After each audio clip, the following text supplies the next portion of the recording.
بسم اللہ الرحمن الرحیم۔ پچھلے لیکچر میں ہم نے پڑھا کہ اللہ تعالیٰ کس طرح نبی کریم صلی اللہ علیہ وآلہ وسلم کو متنبع فرما رہے ہیں اور اس بات کے لیے خبردار فرما رہے ہیں کہ یہود جو ہیں ان کی آپ نے خواہشات کی پیروی نہیں کرنی۔ تو اللہ تعالیٰ فرماتا ہے کہ پس اے محمد صلی اللہ علیہ وسلم تم اللہ کے نازل کردہ قانون کے مطابق ان لوگوں کے معاملات کا فیصلہ کرو اور ان کی خواہشات کی پیروی نہ کرو۔ ہوشیار رہو کہ یہ لوگ تم کو فتنے میں ڈال کر اس ہدایت سے ذرہ برابر منحرف نہ کرنے پائے جو اللہ نے تمہاری طرف نازل کی ہے۔ تو آج سورۃ المائدہ آیت نمبر 51 سے ہم اپنے لیکچر کا آغاز کریں گے اور وہی مضمون آگے جاری ہے۔ رب اشرح لی صدری ویسر لی امری واحلل عقدۃ من لسانی یفقہوا قولی ربی زدنی علما۔ اعوذ باللہ من الشیطان الرجیم، بسم اللہ الرحمن الرحیم۔ یا ایہا الذین آمنوا لا تتخذوا اليہود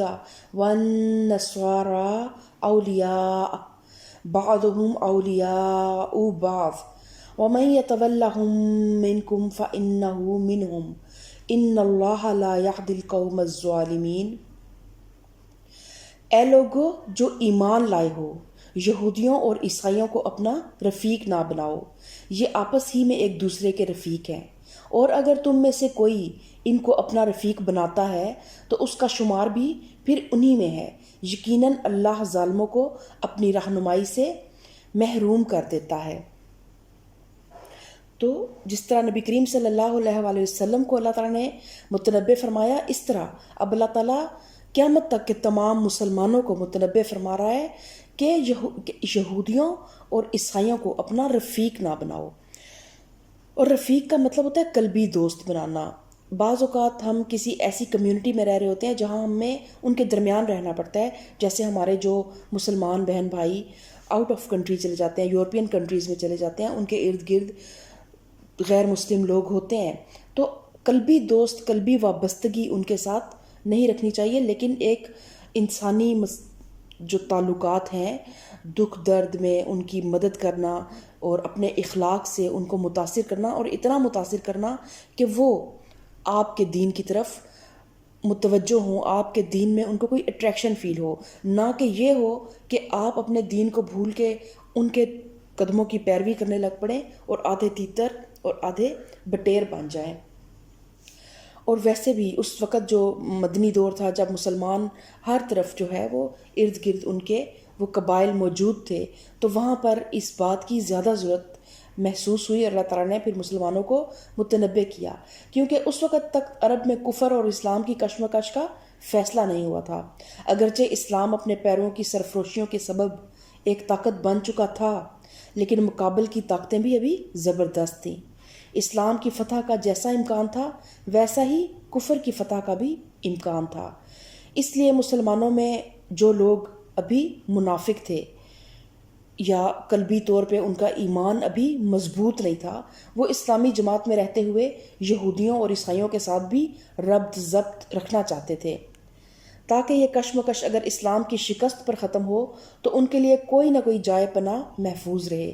علاوہ بری اس وقت عرب میں عیسائیوں اور یہودیوں کی معاشی قوت بھی بہت زیادہ تھی، ساہوکار بیشتر انہی کے ہاتھ میں تھا۔ عرب کے بہترین سرسبز و شاداب خطے ان کے قبضے میں تھے، اور ان کی سود خواری کا جال ہر طرف پھیلا ہوا تھا۔ لہٰذا معاشی اسباب کی بنا پر بھی یہ لوگ جو منافق تھے، جن کا ایمان ابھی کمزور تھا، وہ لوگ ان کے ساتھ اپنے سابق تعلقات کو برقرار رکھنے کے خواہش مند تھے۔ ان کا گمان تھا کہ اگر اسلام و کفر کی اس کشمکش میں ہمتاً منہمک ہو کر اگر ہم نے ان سب قوموں سے اپنے تعلقات ختم کر دیے جن کے ساتھ اسلام اس وقت برسر پیکار ہے، تو یہ فعل سیاسی اور معاشی دونوں حیثیتوں سے ہمارے لیے خطرناک ہوگا۔ اور آج بے شک اسلام 1400 سال پہلے فتح کے جھنڈے گاڑ چکا۔ نبی کریم صلی اللہ علیہ وآلہ وسلم نے کس طرح مکہ فتح کیا، اور کس طرح پھر حضرت عمر رضی اللہ تعالیٰ عنہ کے دور میں مسلمانوں کی فتوحات کا سلسلہ پورے عرب سے پھیل کر ہندوستان تک پہنچا، لیکن آج مسلمان پھر اسی کشمکش کا شکار ہیں. وہ اسی طرح ان باطل قوتوں کے ساتھ ہاتھ ملا کے رکھنا چاہتے ہیں کہ کہیں ہم نے قرضے بھی انہی ملکوں سے لینے ہیں اور ہمارے سارے دنیاوی مفادات جو ہیں وہ انہی ممالک کے ساتھ وابستہ ہیں. تو اس لیے پھر وہ دین پہ کمپرومائز کرتے ہیں ہمارے تمام حکمران افسوس کے ساتھ. اور جو بھی مقتدر حلقے ہیں وہ سب ان کے شکنجے میں بری طرح پھنسے ہوئے ہیں. اور صرف قرآن جو ہے، نمازیں پڑھنا، قرآن پڑھنا اور تلاوتیں کرنا، قرآن کی آیات کی تلاوت کرنا، یہ صرف ایمان کا تقاضا نہیں ہے. ایمان کے تقاضے بہت بلند ہیں. تب ہم جا کے وہ مومن بنیں گے جنہیں اللہ تعالیٰ قیامت میں جنت الفردوس کا وارث بنائے گا. لیکن آج ہم دیکھتے ہیں کہ باہر بڑی بڑی ریاستوں اور بڑی بڑی غیر مسلم قوتوں کی بات چھوڑ دیں، اپنے خاندان میں ہی جب ہم دیکھتے ہیں کہ اگر کوئی طاقتور غلطی کرتا ہے نا تو ہم بالکل خاموش ہو جاتے ہیں، اور ہم جانتے ہیں کہ اس نے زیادتی کی ہے، وہ اس وقت غلط ہے، لیکن کیونکہ اس کے پاس پیسہ ہے، ہمارے مفادات اس کے ساتھ جڑے ہوئے ہیں، تو ہم خاموشی سے اس کا ساتھ، بعض اوقات ہم خاموش ہو جاتے ہیں اور بعض اوقات ہم اس حد تک گر جاتے ہیں کہ ہم اس کا ساتھ دینے لگ پڑتے ہیں، اور جو مظلوم ہوتا ہے اس کو ہم مزید اس کو ذلیل کرتے ہیں، اور اس پہ مزید اس ظالم کے ساتھ مل کر ہم بھی اس کے اوپر ظلم کا ایک وار کرتے ہیں، اس طرح کہ اس کو ہم بالکل تنہا چھوڑ دیتے ہیں. تو یہ قرآن جو ہے نا، یہ ایک آئینہ ہے. اس پہ عمل تو کرنا ہے، لیکن اس آئینے میں اپنے عکس کو بھی روز دیکھنا ہے کہ ہم آج ان مسلمانوں میں اور ان منافق مسلمانوں میں جن کے لیے یہ آیت نازل ہوئی، ان میں اور ہم میں آج کیا فرق ہے. پھر اللہ تعالیٰ فرماتا ہے کہ تم دیکھتے ہو کہ جن لوگوں کے دلوں میں نفاق کی بیماری ہے وہ انہی میں دوڑ دھوپ کرتے پھرتے ہیں، کہتے ہیں کہ ہمیں ڈر لگتا ہے کہیں ہم کسی مصیبت کے چکر میں نہ پھنس جائیں.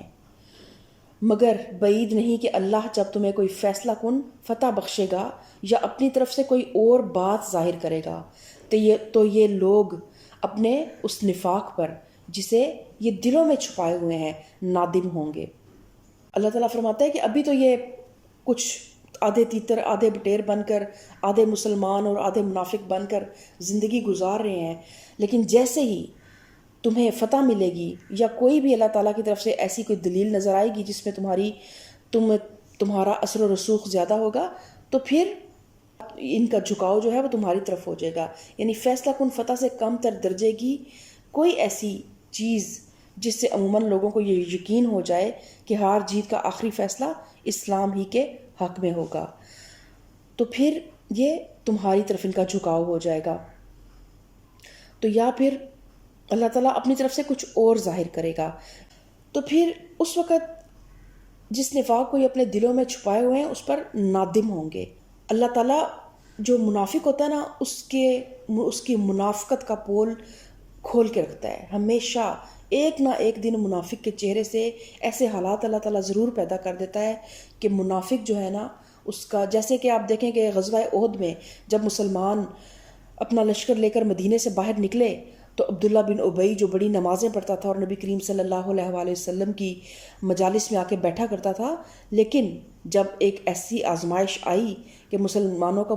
دشمنوں سے جب مقابلہ کرنا پڑا اور جب اسے پتہ چلا کہ دشمن تعداد میں ہم سے کئی گنا زیادہ ہیں، تو وہ اپنے 300 منافق ساتھیوں کو لے کر علیحدہ ہو گیا تھا. تو اسی طرح جو بھی لوگ منافق ہوتے ہیں نا، ان کا اللہ تعالیٰ منافقت کا پول کسی نہ کسی دن کھول دیتا ہے. اس دن پھر اللہ تعالیٰ فرماتا ہے کہ یہ لوگ نادم ہوں گے، اور اس وقت اہل ایمان کہیں گے کہ کیا یہ وہی لوگ ہیں جو اللہ کے نام سے کڑی کڑی قسمیں کھا کر یقین دلاتے تھے کہ ہم تمہارے ساتھ ہیں. ان کے سب اعمال ضائع ہو گئے اور آخرکار یہ ناکام و نامراد ہو کر رہے.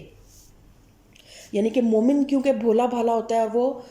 اپنے ارد گرد لوگوں پہ اس طرح ہی، کیونکہ اس کا اپنا دل صاف ہوتا ہے تو اسے لگتا ہے کہ اس کے ارد گرد سب لوگ صاف دل کے ہیں، اور وہ سب کے ساتھ ان کی کسی بھی بات پہ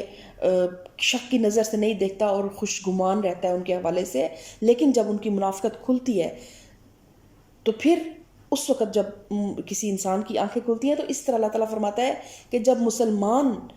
کسی مشکل وقت میں پڑیں گے اور تب یہ انہیں چھوڑ دیتے ہیں، لیکن جب مسلمانوں کو کوئی نفع یا کوئی فیصلہ کن فتح ملے گی تو تب یہ لوگ اپنے نفاق پر نادم ہوں گے، لیکن اس وقت ان کے سب اعمال ضائع ہو جائیں گے اور ناکام اور نامراد ہو کر رہیں گے یہ لوگ۔ اور سب اعمال سے مراد کیا کہ جو کچھ انہوں نے اسلام کی پیروی میں کیا، نمازیں پڑھیں، روزے رکھے، زکوٰۃ دی، جہاد میں شریک ہوئے، قوانین اسلام کی اطاعت کی، یہ سب کچھ اس بنا پر ضائع ہو گیا کہ ان کے دلوں میں اسلام کے لیے خلوص نہ تھا، اور وہ سب سے کٹ کر صرف اللہ کے ہو کر نہ رہے، بلکہ اپنی دنیا کی خاطر انہوں نے اپنے آپ کو اللہ اور اس کے باغیوں کے درمیان آدھا آدھا بانٹ کر رکھا۔ تو آج آپ دیکھ لیں کہ نمازیں بے شک مسجدیں بھری ہوئی ہیں نمازیوں کے ساتھ، اور رمضان میں بھی بڑی چہل پہل ہوتی ہے، اعتکاف کے لیے مساجد میں بہت زیادہ رش ہوتا ہے، بہت زیادہ عبادات کا اہتمام کیا جاتا ہے، لیکن دین کی روح ہے، اللہ کے لیے اخلاص ہے، کیا ہم اللہ کے لیے کسی کو چھوڑ دینے کی ہمت رکھتے ہیں؟ ہم تو اگر کوئی ہمارے بزرگ ہیں نا، جس طرح کوئی پیر وغیرہ ہیں، تو ہم انہیں اللہ سے زیادہ محبت کر رہے ہوتے ہیں۔ جو لوگ ان چیزوں کو مانتے ہیں، جو لوگ پیری فقیری کو مانتے ہیں، ان کے لیے ان کے پیر ان کے اللہ سے بھی زیادہ ان کے دل میں ان کی محبت ہوتی ہے۔ اور اللہ تعالیٰ اس چیز کو، اس بات کو سورہ بقرہ میں اللہ تعالیٰ فرماتا ہے کہ یہ لوگ جو ہیں، اس کا آیت کا مفہوم اس طرح ہے کہ یہ لوگ شریکوں سے، انہوں نے کچھ شریک بنا رکھے ہیں جن کے ساتھ یہ اتنی محبت کرتے ہیں جتنی محبت اللہ سے کرنی چاہیے، لیکن اہل ایمان جو ہیں وہ اللہ کی محبت میں شدید تر ہیں۔ تو سب سے پہلے اپنے دل کو پرکھیں کہ آپ کے دل میں سب سے زیادہ محبت کس کی ہے۔ ایون اگر آپ کے دل میں اپنی اولاد کی محبت بھی زیادہ ہے نا، تو سمجھیں کہ وہ بھی پھر اللہ کی شریک بنائی ہوئی ہے آپ نے۔ اللہ کی محبت کو سب سے اوپر رکھیں، جو غلط ہے اس کو غلط کہیں، چاہے وہ آپ کی سگی اولاد ہی کیوں نہ ہو، اور ہمیشہ حق کا ساتھ دیں، ہمیشہ مظلوم کا ساتھ دیں، اور ہمیشہ باطل کو کنڈیم کریں، امر بالمعروف اور نہیں عن المنکر کریں۔ خالی نمازیں، خالی روزے، اس کا کوئی فائدہ نہیں ہے۔ دونوں چیزیں جو ہیں وہ لازم و ملزوم ہیں، یہ ترازو کے دو پلڑے ہیں۔ جب تک آپ کے معاملات ٹھیک نہیں ہوں گے، آپ کی عبادات جو ہیں وہ بالکل بے وزن ہیں۔ تو دونوں چیزوں میں بیلنس پیدا کریں اور اپنے آپ کو ایک مکمل مسلمان بنائیں، صرف ایک جسمانی مسلمان نہیں جس کا صرف ظاہر جو ہے، ظاہری اس کا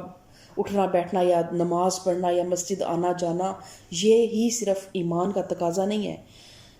اپنے اندر وہ ہمت پیدا کریں کہ اگر آپ کو حق اور باطل کا ساتھ دینے کا کبھی موقع ملے تو آپ وہ پہلے انسان ہوں جو حق کے ساتھ جا کے کھڑے ہو جائیں، چاہے آپ کو پھر کتنا بھی نقصان اٹھانا پڑے۔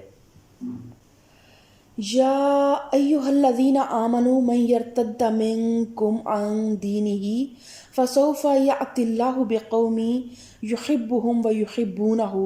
اذلۃ علی المؤمنین اعزۃ علی الکافرین یجاہدون فی سبیل اللہ ولا یخافون لومۃ لائم ذلک فضل اللہ یؤتیہ من یشاء واللہ واسع علیم۔ اے لوگو جو ایمان لائے ہو، اگر تم میں سے کوئی اپنے دین سے پھرتا ہے تو پھر جائے،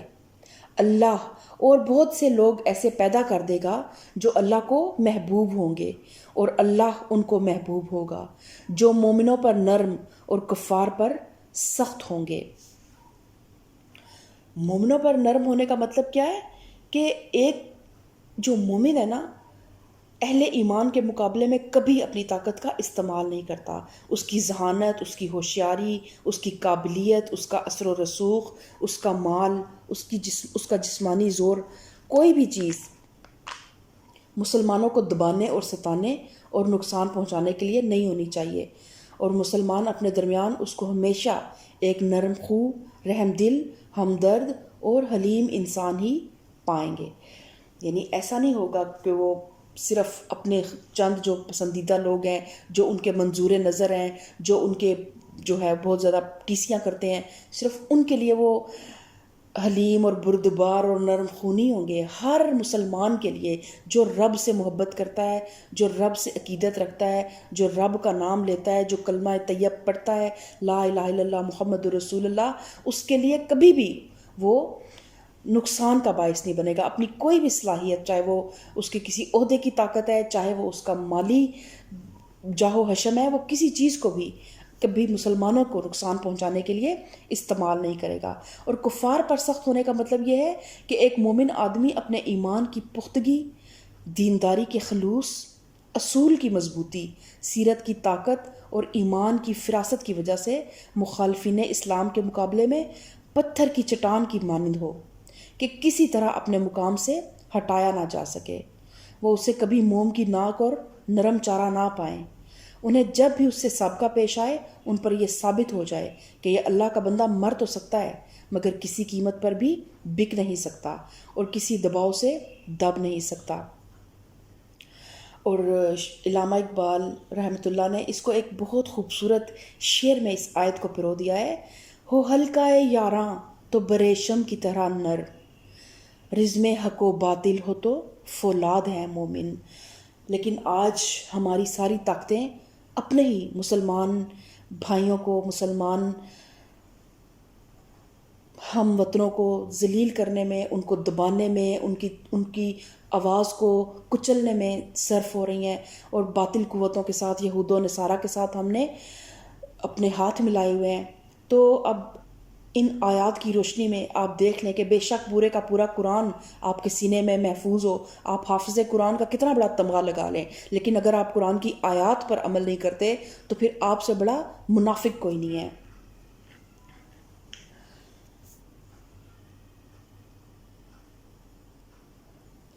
انما ولیکم اللہ ورسولہ والذین آمنوا الذین یقیمون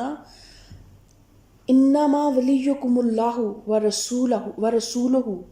والذین آمنوا الذین یقیمون الصلاۃ ویؤتون الزکاۃ وہم راکعون ومن یتول اللہ ورسولہ والذین آمنوا فإن حزب اللہ هم الغالبون۔ تمہارے رفیق تو در حقیقت میں صرف اللہ اور اللہ کا رسول اور وہ اہل ایمان ہیں جو نماز قائم کرتے ہیں، زکوٰۃ دیتے ہیں اور اللہ کے آگے جھکنے والے ہیں، اور جو اللہ اور اس کے رسول اور اہل ایمان کو اپنا رفیق بنا لے اسے معلوم ہو کہ اللہ کی جماعت ہی غالب رہنے والی ہے۔ یعنی ایک مسلمان کے لیے، مسلمانوں کو ان آیات میں اللہ تعالیٰ، اب دیکھیں اس وقت کتنے مسلمان ممالک ہیں دنیا میں، مسلمان جو ہیں وہ آبادی کے حساب سے بھی دنیا کے بیشتر حصے میں پائے جاتے ہیں، لیکن آج وہ بالکل تنکا ہے، کیونکہ ان کو اپنے آپ پہ یقین نہیں ہے۔ ان میں ہر مسلمان ملک جو ہے اس کی سب سے پہلی کوشش ہے وہ کسی طرح سپر پاورز کے تلوے چاٹ لے، ان کے بوٹ پالش کر لے، ان سے کوئی سود لے لے، ان سے اپنے ملکوں کے لیے قرضے لے لیں، اور یہاں تک کہ جب ان ممالک کے صدور مسلم ممالک میں آتے ہیں تو کس طرح مسلمان ممالک کی مائیں اور بیٹیاں اور بہنیں جو ہیں وہ ان کو انٹرٹین کرنے کے لیے اپنے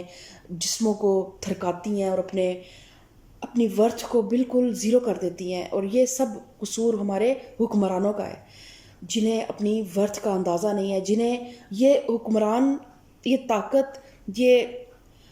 جو بھی کرسی ملی ہے نا، یہ اللہ کی امانت ہے۔ مطلق العنان ذات جو ہے وہ اللہ کی ذات ہے، اور جو بھی اس دنیا میں جس کو بھی ایک خصوصاً حکومت کی طاقت ملتی ہے اس پہ سب سے پہلا فرض یہ عائد ہوتا ہے کہ وہ اللہ کے دین کو غالب کرے، اللہ کے دین کو نافذ کرے۔ یہ ایک کرائٹیریا ہے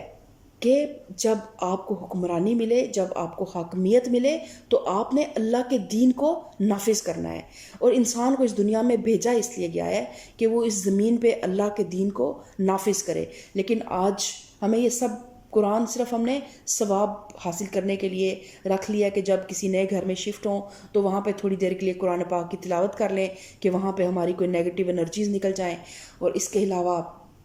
رمضان میں بس قرآن کو کھول لیا، لیکن یہ تو ایک وہ کتاب ہے جس کی ایک ایک آیت کو مشعل راہ بنا کے ہم نے اس دنیا کے سفر کو طے کرنا ہے۔ تو اللہ تعالیٰ یہ آیات جتنی بھی تھیں یہ ساری ہمارے حکمرانوں کے لیے تھیں، ہمارے مقتدر حلقوں کے لیے تھیں، اور اللہ تعالیٰ ان تک اس آواز کو پہنچائے، اس قرآن کو پہنچائے، اور وہ قرآن کی روح کو سمجھیں، صرف آیات پہ نہ جائیں، آیات کے اندر چھپے ہوئے معنی کو سمجھیں۔ ہر آیت کسی نہ کسی انسان کو مخاطب کرتی ہے۔ جب آپ قرآن کھولیں گے کئی بار آپ کو لگے گا کہ یہ آیت شاید میرے ہی حالات کے مطابق ہے، اور اللہ تعالیٰ مجھے ہی مخاطب کر کے کسی بات سے روکنا چاہ رہا ہے، یا کسی بات پہ میرے دل کو تسلی دینا چاہ رہا ہے۔ تو یہ قرآن جب وہ دل کی آنکھ سے پڑھیں گے تو انہیں پتہ چلے گا کہ یہ آیات ان کے لیے نازل ہوئی ہیں۔ اللہ تعالیٰ ہمارے حکمرانوں کو ہدایت دے کہ وہ یہود و نصارہ کی جو ہے وہ